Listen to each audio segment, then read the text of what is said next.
Right guys, we had so many requests to have Neal Foulds, my fellow pundit, on the channel. Today we meet him here in Bolton. Do you ever think about it? Ever miss this? No, I mean... No. Look, See, this is what I do miss, walking in an arena like this. It fills me with fear to think that I'd have to be playing the game again a little bit. But when I stopped playing, I had no regrets at all. Really? Yeah, none at all. I was quite relieved because I think... So why did you just cut it like... Well, I was falling down the rankings, I wasn't playing it very well, and I just... I mean, it was similar in the way to me, why I stopped. Like, there's not much of a similarity, really. Well, no, but the reason I stopped is quite similar, because I just I couldn't accept the way I was playing. And is that a similar thing or not? Well, maybe, but in your case, I mean, I remember the year you packed it in, you played well at the Crucible, didn't you? Wow. You know, I don't know. Did you make the 147? Made a 147, but lost 13-2 to Maguire. It was embarrassing when I think back. You beat John, didn't you, the round before? Beat John, which wasn't a great match, to be fair. But it wasn't. I did the middle session, and funny enough, the middle session of that match was not a good game. Yeah. For you and him, right? Oh, it was terrible. It was terrible. Yeah. And I remember I did some commentary, and someone wrote me a letter and said, "How dare you? How dare you? What right have you got? What have you ever won?" Yeah. And you got Stephen, Hendry, and John Higgins, like multiple champions. And I thought about it, and I did feel a bit uncomfortable, but I couldn't believe some of the shots were being missed. But there's not many people that are really qualified by that rule to commentate on that match. Maybe Steve Davis or Ronnie were the only ones could commentate because they won, the equal or as much as you guys had done. Oh, he's furious, this guy. But no, going back to what you're saying, I mean, I was dropping down the rankings and coming towards the end. I was only 39, so it's not old now, but it felt like quite old, didn't it? So I was a similar age, I think, 42 maybe, 41, 42, similar age. I just wasn't playing well, and also all the stuff with your cue action that you start to get, you get embroiled and all changes, and the minute I stopped playing, I said to my dad, I'm playing in the World Championship qualifiers. I said, I'm not going to play after that. So he hadn't been coming to all the matches as much. So if you want to come along, but that's going to be the end of it. Yeah. And I also didn't make a fuss over it either, I mean, no one really cares if anyone like me retires, and I didn't want to make a deal of it, I just didn't want to play anymore. Yeah. And I have no regrets because, I think I played in the seniors 1 year, which I should never have done, actually. Yeah. But you literally wouldn't even put a cue in your hand now, No, I used to have a game with my dad at Christmas, but he's been in poor health about 5 years now, so he can't get around the table. Did he teach you? What age did you start? About 11, I think. 11, Yeah, in sort of a conservative club in Greenford. And Jeff was a pro then, was he? No, he turned pro a bit late. He turned pro, I don't know, before me, but not much before. He was a very good amateur player, but I think, by the time he turned pro, it was all too late in the day. I think it's probably in his 40s or something. Then a lot of people did. The game had been opened up. But the thing is, it's odd because I knew everybody from a really early age. Like some of the people I was played, like Dennis, Terry Griffiths, Cliff Thorburn. I'd known this as about 10 or 11 years of age because my dad knew them all. So it's kind of an odd one. Right. I knew everybody from the start. But Jimmy, would you be playing with Jimmy much? Or Stephen? I knew Jimmy. Yeah. Well, I can remember I was in the club in Neasden having a game of snooker, and my dad was there this day, and he said, "Have a game with him, that lad over there." I don't know why he said it, and it was Jimmy, and I mean, I couldn't believe it. I was 12, he was 13. Yeah. He was so much better than me at that stage. He was a bit of he was the oldest 13-year-old you ever met. He's like smoking, gambling, all these things. He's never actually been young, has he? You know what I mean? And he was a completely different lifestyle to me. Straight away, I knew he was special. And Tony Mio was as good as people don't realise. Tony Mio was as good as Jimmy. Yeah. When you turned pro, I remember there was a few people going around saying that this boy is too young. He's 16. What's going on? And your dad, I used to speak to your dad quite a lot, and. Not you, because you didn't used to say much. I mean, you hardly say a word to anybody.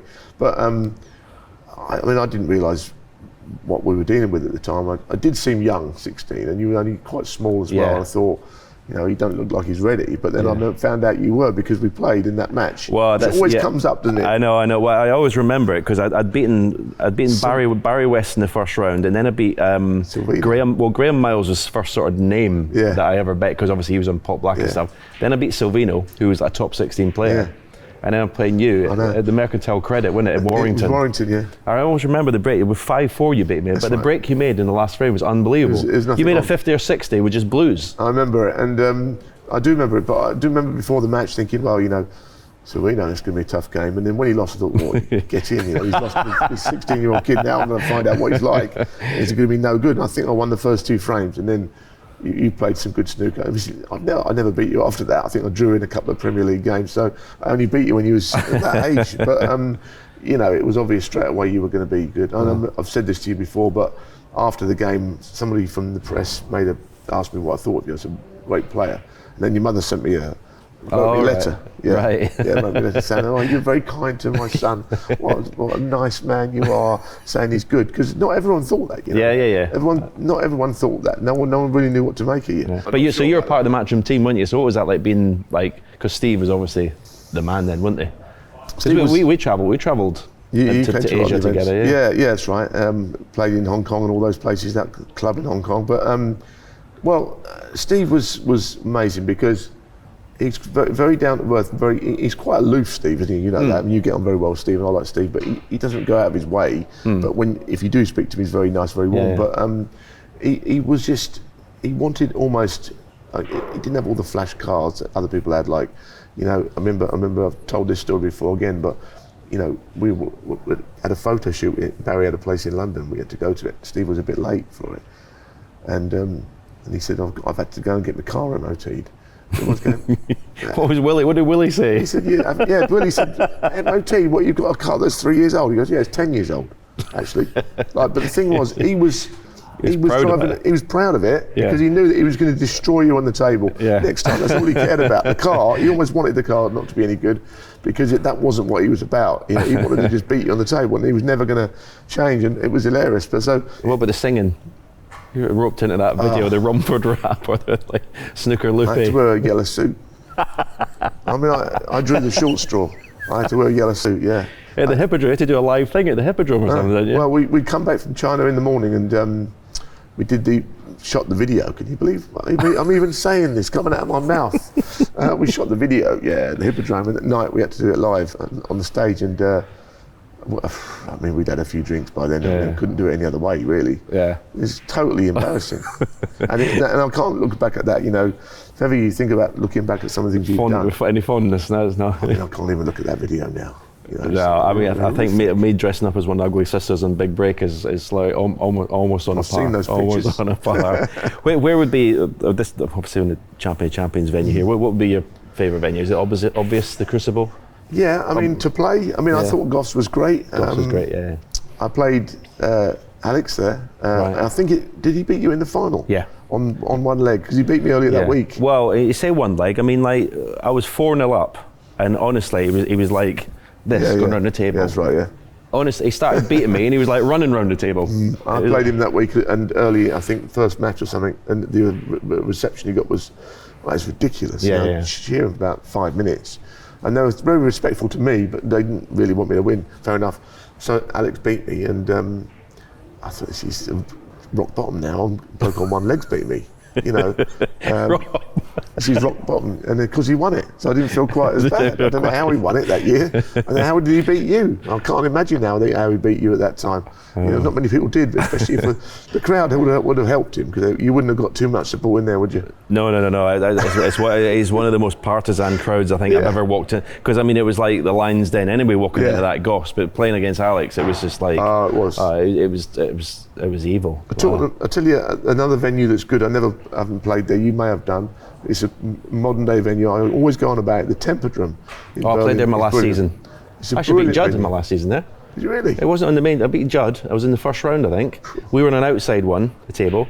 And it's actually, you're right, because it's one of the venues where even on an outside table, it's like, it's a good atmosphere. Yeah, and then I lost, I think, to Selby on the main table after. But I beat Judd in the final. The weekend over there where they go down to the one table. It's terrible, and I'm trying to scratching at things. Right? Oh, I beat Judd, yay. Well, I was going to say, it's a bit sad, really, isn't it? Not really. I mean, listen, we all got those moments, but I mean, for you, it's a bit sad for you, given all the things you did to say I beat Judd. The glamour of TV work.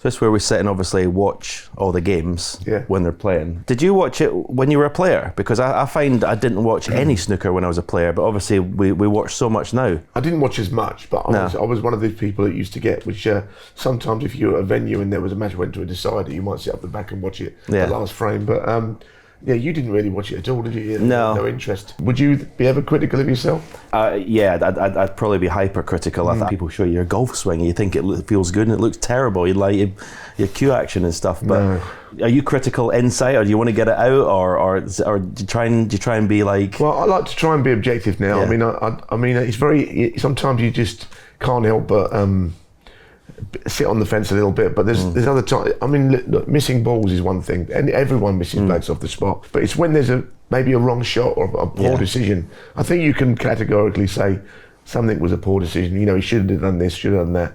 Sometimes you can be wrong, but I think it's right. I mean, you're critical. I try and be sometimes, and I don't think all the players always like it. I've had, I think 3 different players have got in touch with me over something I've said. Really? He said, I didn't like you saying that, but in a way, I don't mind that, because I'd rather that than just not speak to me, you know what I mean? I think I'm not just putting you here, I think you're the best out of all of us at the pub, because I think you're... It's a big call. No, I do, but I think your knowledge of it, I don't know whether it's because, you've studied the game more, because obviously you do a lot more. You do Eurosport, you do everything, don't you? Yeah. Well, I don't know. I mean, obviously we've got a good team, haven't we? And there's a lot of knowledgeable people, so it's kind of yourself. I wouldn't like to say on that score. Yeah. I think we all bring something different, don't you? I mean, Alan's brilliant at analysing and the shot and everything, and I think you're like good at everything.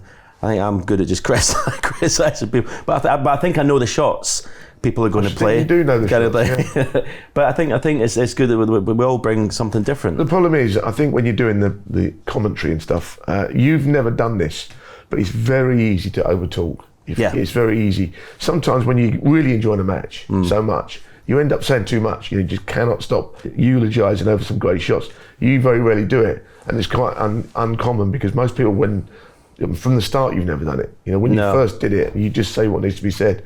And it's quite hard to do. Yeah, I find it difficult, especially if it's. I mean, listen, we've all commentated on bad matches, and like trying to think of something to say, and I always find it difficult. So I'd rather say nothing than say something that's like stupid or for the sake of it. But so when did you start commentating? What it was, I'm thinking about it now. It was about the year 2000, because I was still playing anyway, and not very well, but I was still playing. And I got a call off somebody at Sky and said, would you like to come and do the Scottish Open in Aberdeen? And he said, we know you've done it all before. I said, well, I'd never done it before, you know what I mean? Right. He said, you've done it. We've heard your work. I said, we haven't, because I ain't done it. It got me mixed up with someone else, maybe. You've done horse racing and great. Yeah, that's right. I was already doing all that, because I used to, originally I did the snooker previews there. Right. And so, you're a horse racing and a ground fan and all that. So I ended up doing all the broadcasting, learned from some really good people. So that probably helped me, you know what I mean? Working with people that had been trained to do it all, who were better at it than me. But